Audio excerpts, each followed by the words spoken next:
Vancouver में। और मैंने अभी एक रूम बुक किया है यहाँ पे और बहुत अच्छा रूम है। मेरे को काफ़ी अच्छा लगा। ये एक्चुअली एक घर है, उसको इन्होंने रेंटल प्रॉपर्टी में कन्वर्ट किया हुआ है। तो यहाँ पे 4 कमरे हैं, एक ये है, एक वो है, एक वो है और एक ये है जो मैंने बुक किया है। बट इनके साथ इशू ये है कि वॉशरूम सिर्फ एक है और आई थिंक इन कमरों के अंदर शायद होगा। इन्होंने मेरे को बोला किसी 2 कमरों के साथ ये वॉशरूम शेयरिंग में है। अपने कमरे का लुक दिखाता हूँ। कमरा मेरे को बहुत पसंद आया।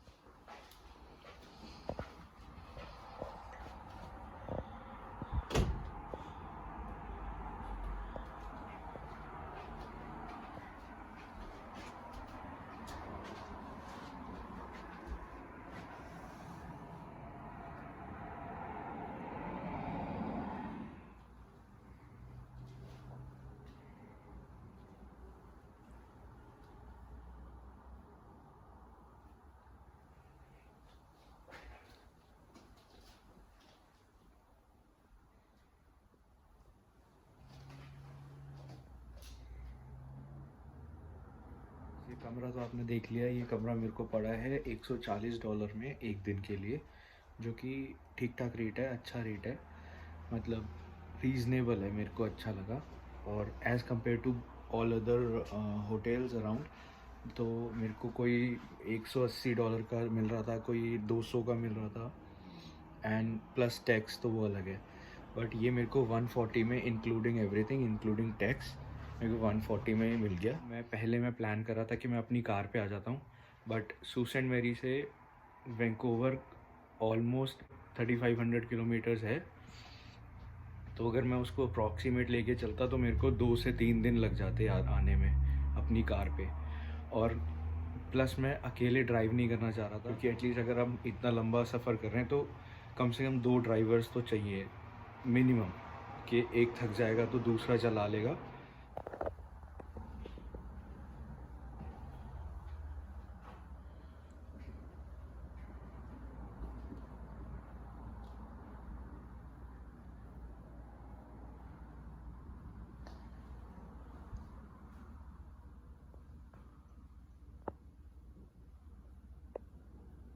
तो गाइस अभी बस होटल में आया ही हूँ, तो अब नहाऊंगा धोऊंगा, फ्रेश होऊंगा और उसके बाद मैं थोड़ा सा रेस्ट करूँगा। थक गया हूँ ट्रैवल करते हुए।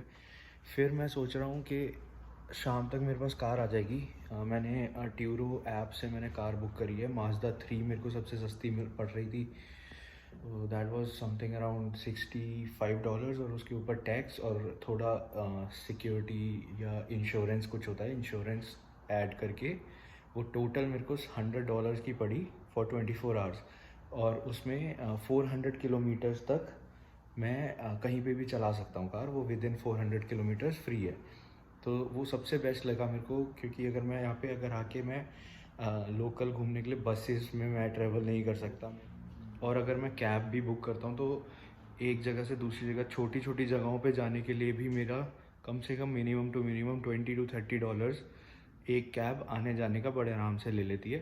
तो मेरे को ये ऑप्शन बहुत अच्छा लगा। ये मैं प्रमोट नहीं कर रहा ट्यूरो को, मेरे को एक ऐप ऐसे ही किसी फ्रेंड ने सजेस्ट करी और this is the first time that I am using that app. तो गाइस ये एक चीज़ थी जो मैंने बुक करने से पहले मेरे दिमाग में नहीं आई।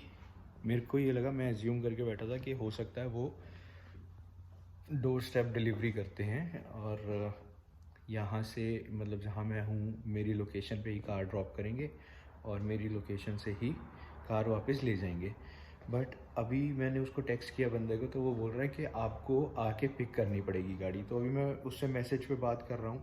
लेट्स सी, मैं उसको कन्विंस करने की कोशिश करूँगा कि अगर वो मेरे को कार यहाँ पे ड्रॉप। बहुत तेज़ है, गर्मी है। मैं सोच के बैठा था, आई वॉज एक्सपेक्टिंग कि वैंकूवर में ठंडा मौसम होगा। ब्रिटिश कोलंबिया थोड़ा ठंडा इलाका है, तो बट हवा ठंडी है, बट धूप बहुत तेज़ है।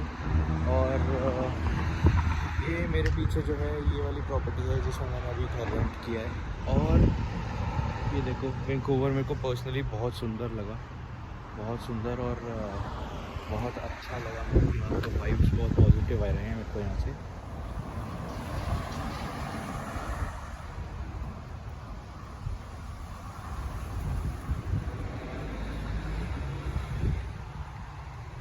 गाइस ये ना मेरे सामने ही बिल्कुल एक शॉप है, यहाँ पे फ्रेश स्ट्रॉबेरीज़ और ब्लूबेरीज़ मिल रहे हैं। तो चलो देखते हैं ख़रीद के।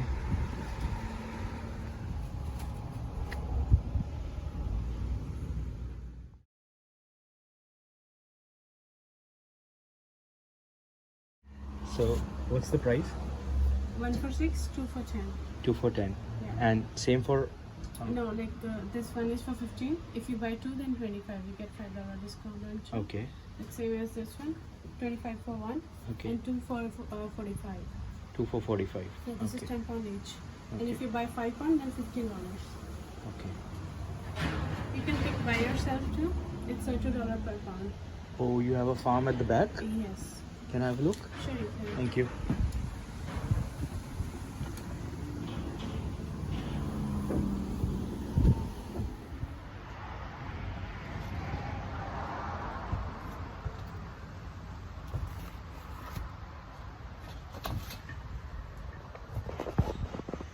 तो गाइस ये मैं ख़रीद के लाया हूँ, अब देखते हैं, टेस्ट करते हैं। काफ़ी अच्छे हैं यार।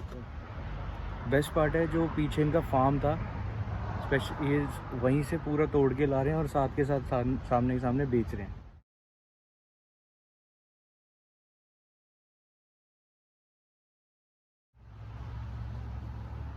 अभी बजे 5 और अभी धूप बहुत तेज़ है, तो शाम को चलेंगे, थोड़ा सा वैंकूवर घूमेंगे और देखेंगे कि क्या है एक्चुअली ये सिटी।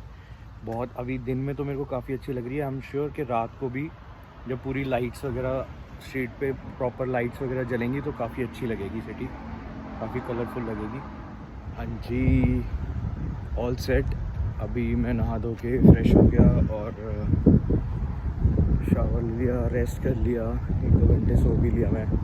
तो अब मैं जा रहा हूँ थोड़ा सा पैदल घूमने, देखता हूँ कुछ खाने पीने का। तो सर्च किया है मैंने, यहाँ पे पिज़्ज़ा हट वगैरह कुछ 5-6 किलोमीटर दूर है, तो वहीं जा रहा हूँ। तो अब थोड़ी सी कुछ नॉलेज की बात कर लेते हैं, इन्फॉर्मेटिव बात कर लेते हैं। सो गाइस मेरा ट्रिप वैंकूवर आने का पर्पज़ ये है कि मैं आया हूँ यहाँ पे यूएस वीज़ा के लिए। यूएस की वीज़ा की अपॉइंटमेंट मिल नहीं रही थी मेरे को, जो लेटेस्ट मिल रही थी वो 2024, अभी 23 चल रहा है, 2024 या 2025 की मिल रही थी, जनवरी की या एंड ऑफ 24 की। तो बेसिकली मेरे को नियरेस्ट कुछ नहीं मिल रहा था। जैसे मेरे सेंट मैरी से नियरेस्ट टोरंटो पड़ता है, ब्रैम्पटन टोरंटो, तो वहाँ की कोई नहीं मिल रही थी मेरे को। जो मेरे को मेजर मिल रही थी वो मिल रही थी कैलगरी या वैंकूवर की। तो वैंकूवर की मेरे को लकीली जैसे मैंने अपना अपॉइंटमेंट स्केड्यूल करने के लिए साइट खोला तो मेरे को वैंकूवर की 15 अगस्त की मिल गई, तो मैं फटाफट उसको बुक करके यहाँ पे आ गया। अब मैंने वीज़ा कैसे अप्लाई किया, सबसे पहले मैं साइट पे गया, मैंने DS-160 फॉर्म भरा। DS-160 फॉर्म में आपको सारी डिटेल्स देनी होती हैं अपनी, और किस पर्पज़ से जा रहे हो आप, कितने दिन का स्टे रहेगा, फीस और आपका क्या स्टेटस है, अभी आप स्टडी पे हो या वर्क परमिट पे हो, वो सब डिटेल्स पूछते हैं वो। और उसके बाद DS-160 फॉर्म भरने के बाद स्टार्टिंग में, अब मेरे साथ क्या कॉम्प्लिकेशन हुई थी, मैंने जब स्टार्टिंग में DS-160 फॉर्म भरा था तो मैंने जो एरिया सेलेक्ट किया था वो मैंने किया था टोरंटो ब्रैम्पटन, तो ओंटारियो बेसिकली मैंने सेलेक्ट किया था। बट मेरे को जो डेट्स मिली वो मिली मेरे को वैंकूवर की। तो यहाँ पे सबसे ज़्यादा इम्पॉर्टेंट ध्यान रखने वाली चीज़ ये है कि यूएस की जो वीज़ा वाली साइट है, आप उसके ऊपर 2 बार अपना पासपोर्ट, सिर्फ 2 बार अलाउड होता है। आप अपना पासपोर्ट का नंबर चेंज कर सकते हो और अपना DS-160 फॉर्म अपग्रेड कर सकते हो। तो ये 2 डिटेल्स आप सिर्फ 2 बार चेंज कर सकते हो, उसके बाद आपको अपॉइंटमेंट दोबारा से लेनी पड़ेगी। बट आपकी जो अपॉइंटमेंट्स की डेट्स हैं वो आप जितने भी टाइम रिन्यू करना चाहते हो आप वो रिन्यू कर सकते हो या रीस्केड्यूल कर सकते हो। तो मैंने सबसे पहले DS-160 अप्लाई किया, वो उस टाइम पे मेरे को डेट्स का पता नहीं था, तो मैंने ओंटारियो सेलेक्ट करके किया था उसके बाद मेरे को डेट मिली वैंकूवर की। और मीनवाइल इस पूरे प्रोसेस में मैंने अपना पासपोर्ट भी अपडेट करा। तो मैंने पासपोर्ट की भी डिटेल्स जाके उधर फॉर्म में अपडेट करी।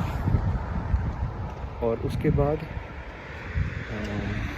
DS-160 फॉर्म, जब मेरे को वैंकूवर की डेट मिली तब मैंने DS-160 फॉर्म दोबारा से जाके फिल किया वैंकूवर की लोकेशन सेलेक्ट करके। क्योंकि जो मेरे को फाइनल सबमिशन जो मेल आई हुई थी वहाँ से US एम्बेसी से, उसमें मेरा ब्रैम्पटन का एड्रेस लिखा हुआ था। तो अगर इस चीज़ का बहुत ध्यान रखना, अगर आप डेट सर्च कर रहे हो और आपको कहीं और की डेट मिल रही है तो मेक श्योर कि आप DS-160 फॉर्म दोबारा से फिल करके अपडेट करो और वो उसी लोकेशन का होना चाहिए जहाँ पे आपकी अपॉइंटमेंट है।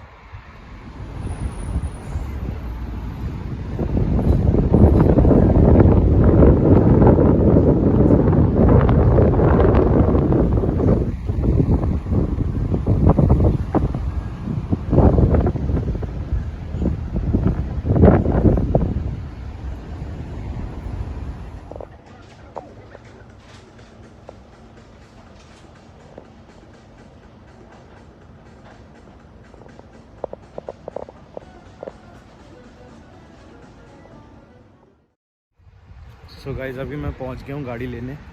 जो रेंटल कार मैंने ट्यूरो से करी थी, जो पहले मैंने बुक करी थी वो Mazda 3 थी, बट वो थोड़ा यहाँ से उसकी लोकेशन दूर थी तो मैंने वो कैंसिल करी और कोई पास, जो मेरे पास की लोकेशन थी, मैंने वो वाली कार बुक करी। तो अब मेरी कार है Kia Forte और 2017 मॉडल। मेरे को $105 की पड़ी। एंड बेस्ट पार्ट था कि मेरे को जो मैंने पहली वाली राइड कैंसिल करी थी उसका कोई कैंसिलेशन चार्ज या कुछ नहीं कटा। सेम अमाउंट दूसरी राइड बुक करने के लिए यूज़ हो गई। तो अभी चलते हैं, देखते हैं कार कैसी है, क्या सिस्टम है। और मैं कार रेंटल क्यों कर रहा हूँ मैं उसके भी रीज़न्स बताऊँगा। 2 रीज़न है, 2 मेजर रीज़न्स है, वो मैं आपको बाद में बताता हूँ।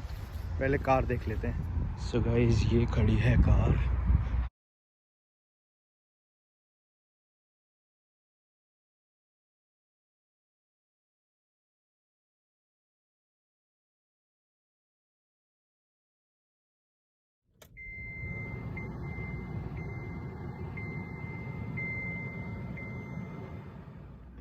सो गाइस, गाड़ी मेरे को मिल गई है। आप देख सकते हो काफ़ी क्लीन कार है, सीटें वगैरह सब साफ़ हैं, इंटीरियर्स भी बहुत अच्छे हैं।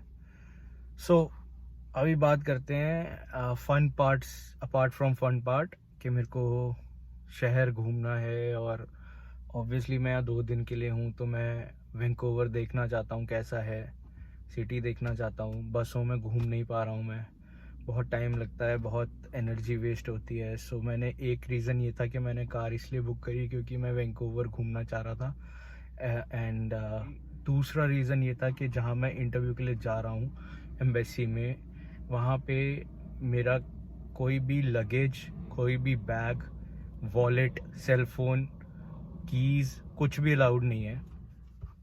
टेक्निकली ये पॉसिबल नहीं होता कि मैं अपना लगेज और सेल फ़ोन और वॉलेट घर पे छोड़ के या रूम पे छोड़ के मैं बस में ट्रैवल करके जाऊं और एम्बेसी में जाके इंटरव्यू दूं, क्योंकि उसका रीज़न है मेरे को बस पे जाने के लिए भी मेरे को नेविगेशन की ज़रूरत है, हर चीज़ की ज़रूरत है, तो मैं नहीं ट्रैवल कर पाता। मैं जितना भी मेरा लगेज है मैं सब कार में छोड़ के जाऊँगा, सेफ़ रहेगा, कोई टेंशन नहीं रहेगी। और मेरे को इंस्टेंटली मेरे को जहाँ जाना है मैं वहाँ पे जाके अपना सेल फ़ोन बंद करके कार में रख दूँगा और जैसे ही जो भी मेरा 15-20 मिनट जो भी इंटरव्यू में लगेगा उसके बाद सीधा आके मैं गाड़ी में से अपना सेल फ़ोन वगैरह निकाल सकता हूँ।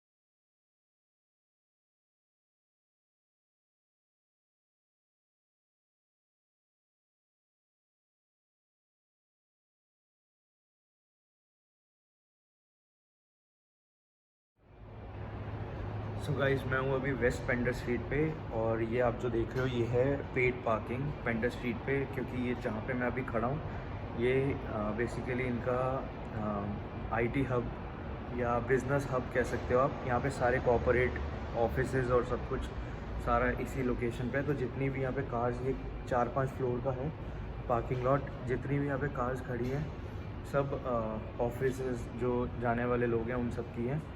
तो मैं यहाँ पहुँच चुका हूँ, मेरे को पार्किंग भी मिल गई है और मेरे को अपना सारा सामान अब यहीं छोड़ के जाना है।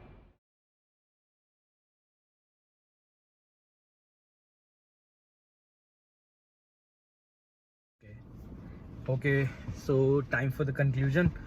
सो मैं अंदर गया और वहाँ पे पहले उन्होंने चेकिंग करी।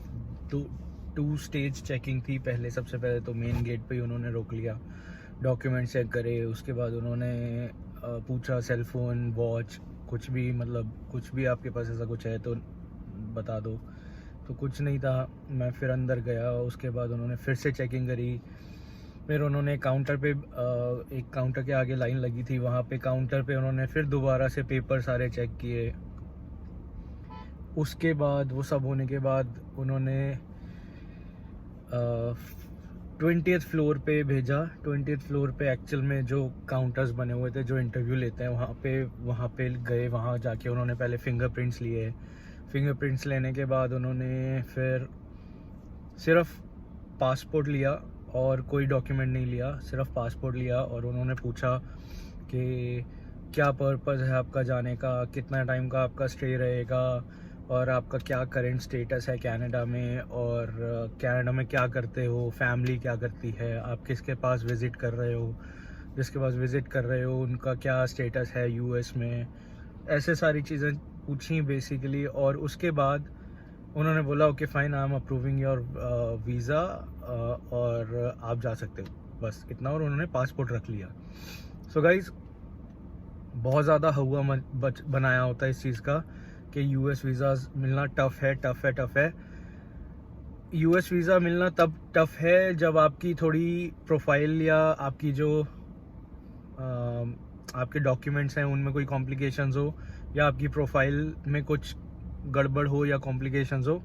यूएस वीज़ा मिलना तब टफ़ है। वैसे आई थिंक अगर आपकी प्रोफाइल बिल्कुल क्लीन है, आपके डॉक्यूमेंट्स सब पूरे हैं, तो आई डोंट थिंक सो। और अगर आपका पर्पज़ वहाँ जाने का, विज़िट करने का पर्पज़ जेन्युइन है, जेन्युइन मीन्स क्या, आप ये भी बोल सकते हो मैं घूमने फिरने जा रहा हूँ, या मैं कुछ भी फंक्शन अटेंड करने जा रहा हूँ या कुछ भी करने जा रहा हूँ, तो उनको कोई इस चीज़ से कोई एतराज़ नहीं है।